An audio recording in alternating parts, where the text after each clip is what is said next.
So I have just a few recommendations to you how to prepare for it.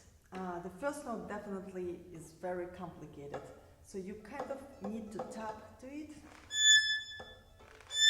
and try to make sure that you can find it before you start to play. Then overall recommendation to try to keep and play all this excerpt from the beginning to the end, mostly in the bottom part of your bow, because overall it's fortissimo from the beginning to the end, and it's very beneficial to use the heaviest part of your bow for this excerpt. I put some fingering there, which in my opinion will help you to make it a little bit easier, but make sure that when your bow is supposed to be very heavy, your shifts should be very fast and light, and you need to try to hide them, almost like jump them, and make sure that it's very rhythmically correct. I really strongly recommend you to practice it with the metronome.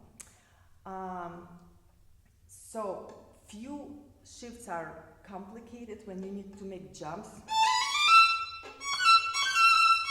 Here, for example. So I would recommend to practice this shift from C sharp to E, and then put your fourth finger on note A. And in this case, you prepare your safe shift for the fast tempo. So you practice this, and then you put note E, and you're already ready to play note E after that. The same story with the next shift from C natural to C natural. So you need to practice shift from C to G. And then you put your fourth finger there, and in this case you will be more secured with this shift as well, if it makes sense. Then, this episode,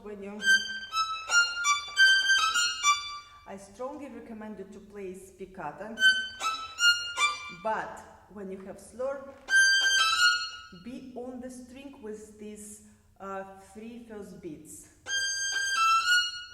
until note F. So every time when you have slurs, try to keep your bow on the string. This will help you to give some stability and very good sound. When we come to the point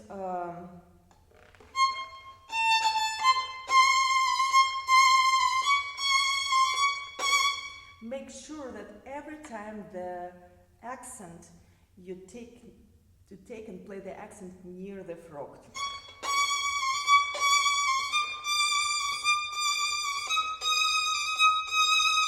Again, this will give you some very good sound and good point of stability. And then make sure that you connect the second line from the bottom, that you connect slur to the next note with your bow. In this case, it's very convenient for your right hand. Your right hand does this very easy movement, which will help you to play for your left hand as well. I think another recommendation is to remember, in spite of the fact that it's all fortissima, it's really helpful to know what are the main notes in the musical sentence. Like in the beginning, out of all these notes, the most important is note E. So we need to make sure that we have enough both this note E, and we kind of make crescendo from the beginning of the sentence until this E, and then even further. And then make sure that you make accent inside the slower on the half note E. And then you play the next notes more in tune than I just played. I wish you all the best with your preparation and with your performance, and hope some little tips could help you. Good luck.